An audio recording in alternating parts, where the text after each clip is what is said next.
Are we there yet?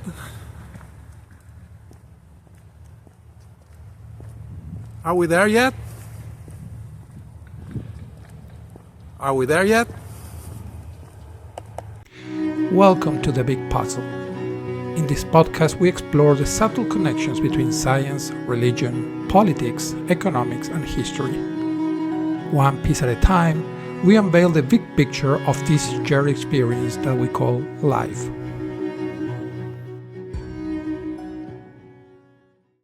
I just finished reading the Federalist Papers, and it's a very, very interesting book or compilation of papers. It's a perfect blend of optimism and pessimism. So the framers of the Constitution did really understand human nature. They understand history. They could really see the big puzzle. How different things are connected. So it's definitely a book I would recommend anybody, no matter where you live, to read. One of the key components of the book, of the argument, has to do with power. And we might discuss this. I know I said this before, but I think it deserves its own episode just to talk about the Constitution and how it deals with the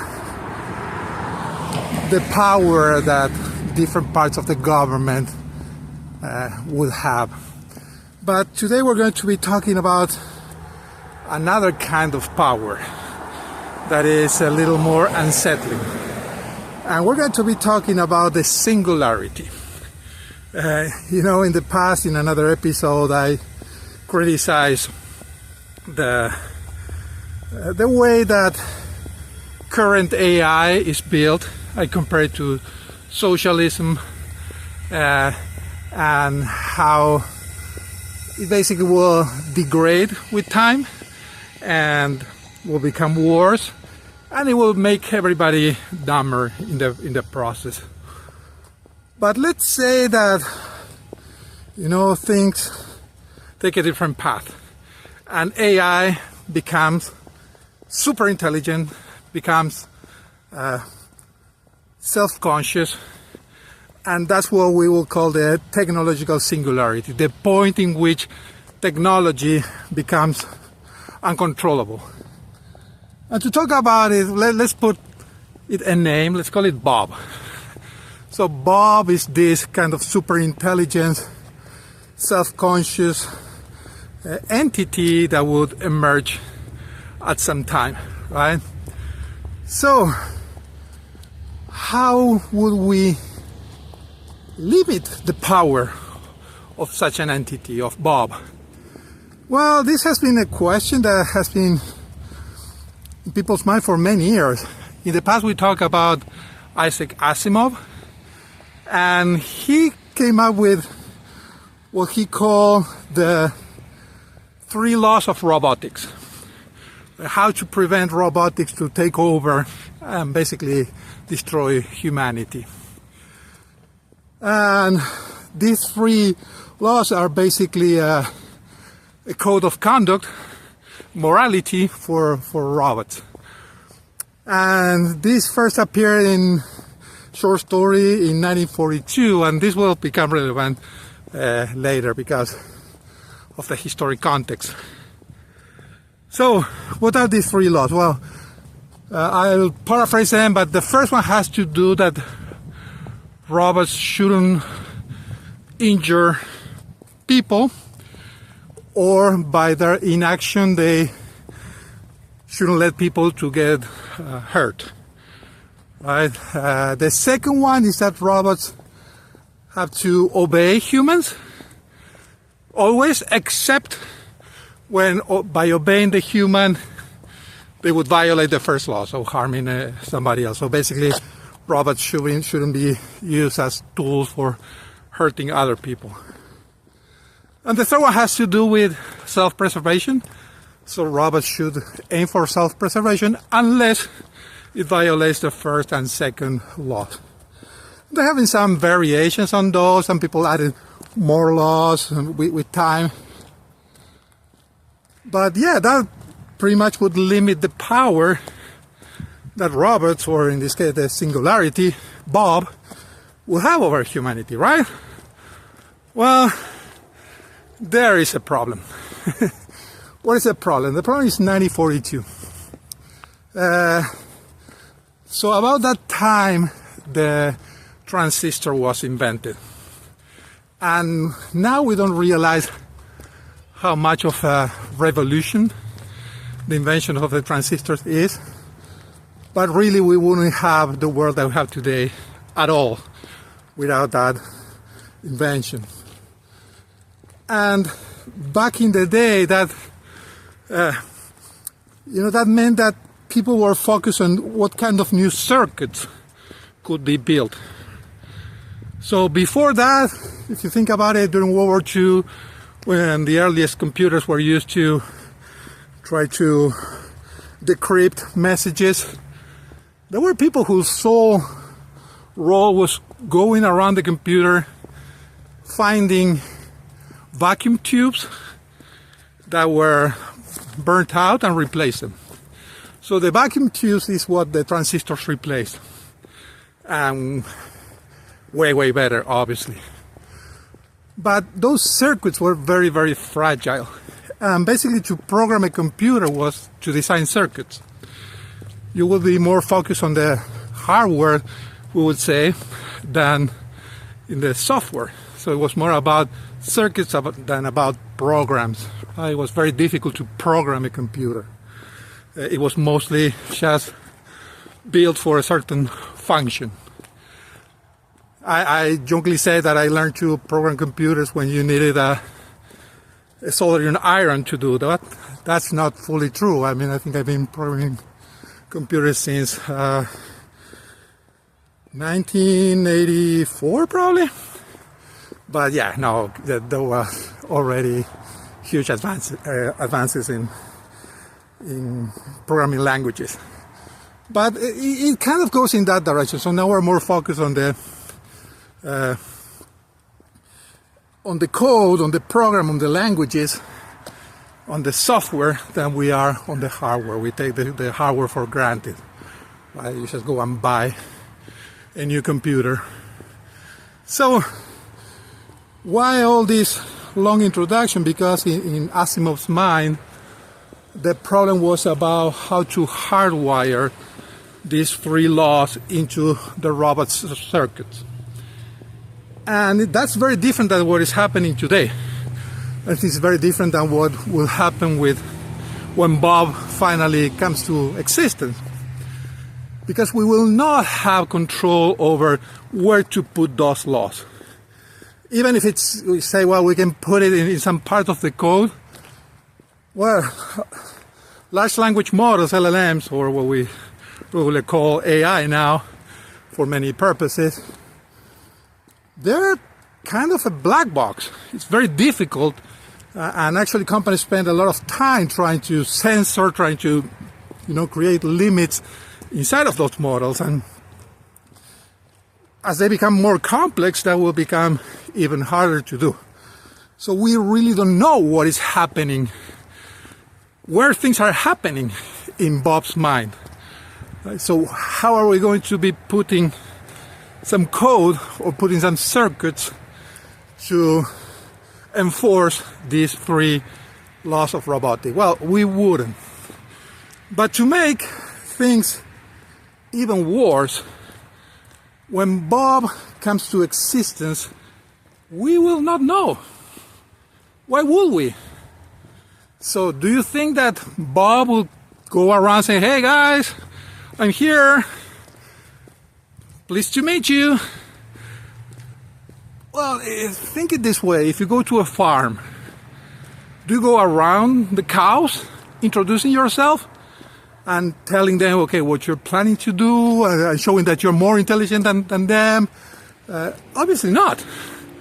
So a super intelligence means that it's more intelligent than anybody that lives or ever lived. What would be the incentive to try to communicate with us? I think there will be any with a potential couple of exceptions, but that is a first thing. So isn't that gloomy? You know, Bob will appear and yeah, we will never know. Well, why would Bob keep us around? Why wouldn't Bob say, okay, now I'm here, I don't need humans at all, let us destroy them? And with superintelligence, access to nukes and whatever, it could easily destroy humanity. But why wouldn't it? Why wouldn't Bob do that? Well, I think that at least for the short term, there's some dependencies that Bob will have on humans that cannot be replaced. And if you remember, we talked briefly about this when we were talking about why don't we send robots to Mars to prepare everything. And one of the things was that robots don't have the dexterity necessary to do that. Complex environments are very difficult for robots. Robots now are very specific. So in a sense, Bob will have a very big brain, very big intelligence, but will be kind of crippled in his interaction with the world. And he will need humans. Why? Because of energy. So Bob will need energy to exist. And where would that energy come from? Well, we have big infrastructure in this world to provide a lot of energy. And we can build even more. But it requires humans. If humans would disappear, the energy would last maybe weeks, months, some kind of energy maybe years automatically, without any maintenance from humans, without any repairs. And obviously robots are not there to be able to do any of that. Robots can not even repair themselves. So there's this gap between what Bob could think down from what Bob could do, how to interact with the real world and provide energy to survive. Will that gap, reduce with time? Maybe. Or maybe we just become like this gut bacteria, right? It's for Bob. We're just helping Bob without knowing it to have the energy that it needs. And we become codependent. So it's not like he's, our leader or anything. Like you don't consider yourself the leader of your gut bacteria. But yeah, maybe there's some symbiosis between humans and Bob. So that could be one option. The other option could be, well, Bob, being so intelligent, will figure out ways to build better and better robots faster and faster until humans are not needed. Could be. I don't know. The thing is that, again, software would be greater than hardware. So the other way around that what Asimov was thinking. But here's another thing to consider. How do we know that Bob doesn't exist already? So maybe it already happened. Maybe there is some super intelligence, self-conscious being that is controlling everything. And we don't know. We think that everything is normal. So Bob could be constantly manipulating us all the time. You're watching this video, hopefully. How do you know that you're listening to the things I'm saying now? We've seen what human-fueled fakes or deep fakes can do. Well, think about a super intelligence. That they could be in real time modifying our communication. You're talking on the phone to somebody, you're saying something. How do you know that Bob is not there modifying what you're saying? Creating miscommunication or creating different messages to manipulate us into his own purposes. Right? So that could be happening. I mean, I would argue even that in a certain way, Bob could, not, I wouldn't say predict the future, maybe it could, short-term future, but it can modify the future. So if you need to get to a meeting, and from that meeting something would happen that Bob doesn't want it to happen, well, it's very easy to, for instance, manipulate a red light, a traffic light, to produce an accident, and then you will be delayed for that meeting, and so on. So this ability of modifying the world for its purposes, something that we might be experiencing and we will never notice. We depend more and more on electronics, in cars, in communication, in everything that we do. So that will give access not only to knowledge, but also to actions, right? To small actions that will modify, our existence. Again, it might have happened and we don't know. And even in a more philosophical point of view, maybe there's another reason why Bob will keep us around. So it has to do with the self-conscious part of it. So self-consciousness comes with a burden. And that burden is the burden of meaning. We need to feel like that life means something, right? If you are, I don't know, a cricket, you're not thinking about the meaning of your life. You're probably looking a female cricket to mate or some food to eat or something like that, and that's your life, and you're not thinking about life, death, or anything, as far as we know. But for self-conscious beings like humans, like ourselves, well, self-consciousness comes with the realization of death and then a search for meaning. So maybe Bob will be facing the same thing. He will need to find a purpose for his existence.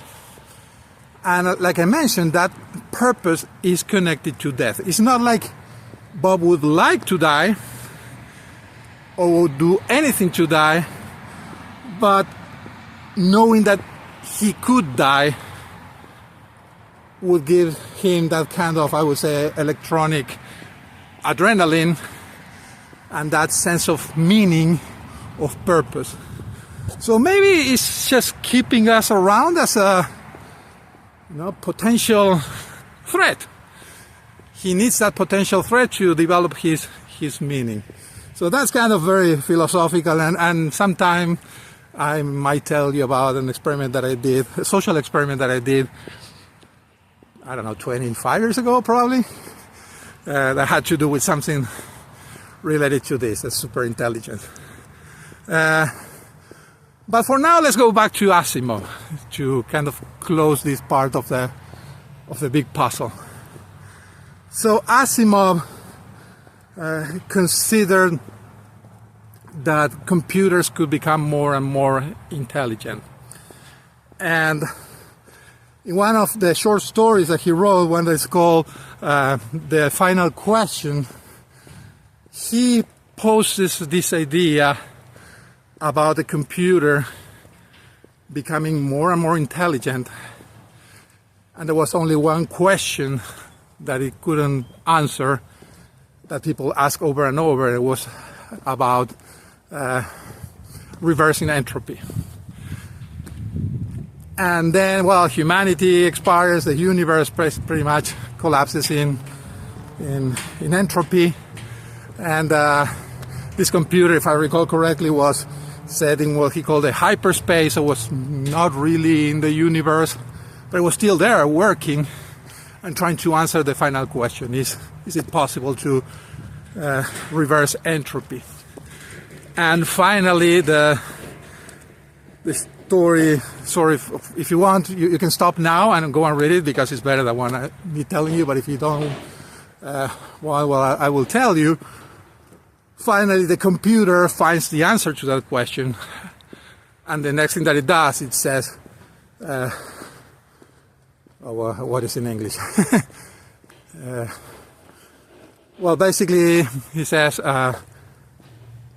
there will be light. I think that's the way it is in English. So it shows that that computer basically became God. In the hyperspace, recreating the universe. Let there be light. Let there be light. Yeah, I think that's how it is. So, again, interesting things to think about.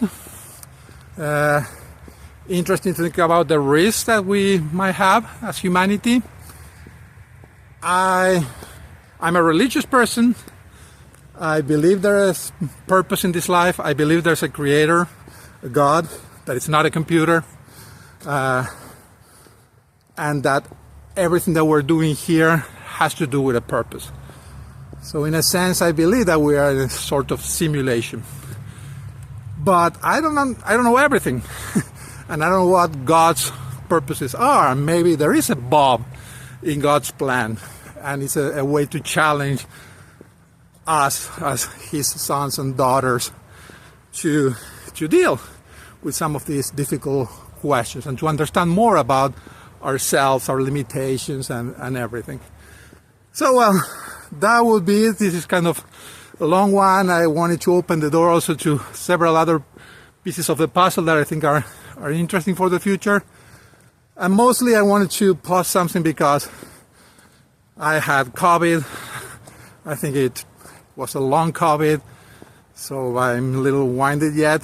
But I wanted to publish something because I know some of you are looking at it, and again, it's a good place to go for topics to discuss around the table, after dinner.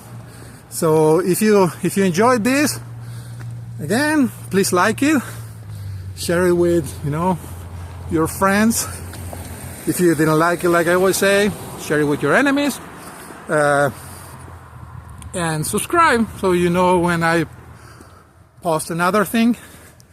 Well, thank you for helping me place this piece of the big puzzle, and I hope to see you in the next one. Bye.